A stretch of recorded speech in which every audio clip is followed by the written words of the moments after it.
Assalamu alaikum. I'm Dr. Kushal. I'm a psychiatrist. I try to diagnose and treat mental health conditions. Today in this video, I will be trying to give a few practical strategies that can help early career medical students. So let's start.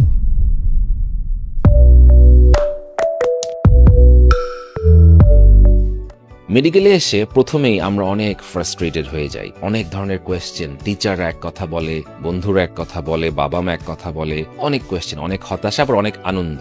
এই আনন্দটা যেন পরবর্তীতে এক ধরনের কষ্ট বা হতাশার কারণ না হয়, এই জন্য আমি প্র্যাকটিক্যালি কিছু কথা আপনাদের কাছে বলতে চাই। এক নাম্বার, মেডিকেল লাইফকে এনজয় করতে হবে। মেডিকেল লাইফ একটা নর্মাল ইউনিভার্সিটি লাইফের মতোই যতটুকু সম্ভব মজা করতে হবে, কারণ আমাদের এই ছাত্র জীবন আর কখনো ফিরে আসবে না। আপনি ছাত্র জীবনে যে সকল মজা মানুষ করে, বন্ধুদের সাথে ঘুরতে যায়, দেশের প্রান্তে প্রান্তে একটু ঘুরতে যায়, আড্ডা, খেলাধুলা, যৌবনের যে আমি বলবো যে তারুণ্য, যে এক্সাইটমেন্ট, এটা কিন্তু কখনো আর ফিরে আসবে না। আপনি একসময় ইনশাল্লাহ সবাই বড় ডাক্তার হবেন বা ভালো ডাক্তার হবেন, কিন্তু এই 20 থেকে 25 বছরের সময়টা আর ফিরে আসবে না। যারা আপনাকে বলে যে মেডিকেলে শুধুই পড়াশোনা করতে হয়, অশান্তি, প্রত্যেক দিন পড়তে হয়, তাদের থেকে একটু দূরত্ব বজায় রাখবেন। আমাদের প্রথম ফিলসফি হচ্ছে আমরা অবশ্যই কিছুটা আনন্দ করব।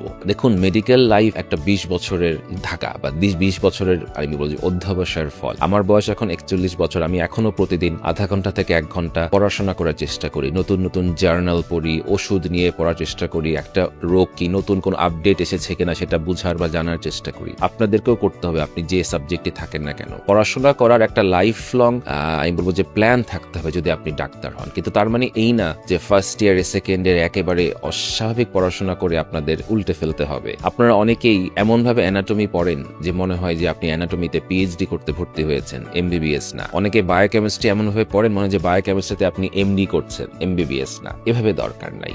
আপনি অ্যানাটমি এই জন্য পড়ুন যে অ্যানাটমির পড়ে আমি হয়তো ভবিষ্যতে আমার রোগীটাকে আরেকটু ভালো বুঝতে এবং জানতে পারবো।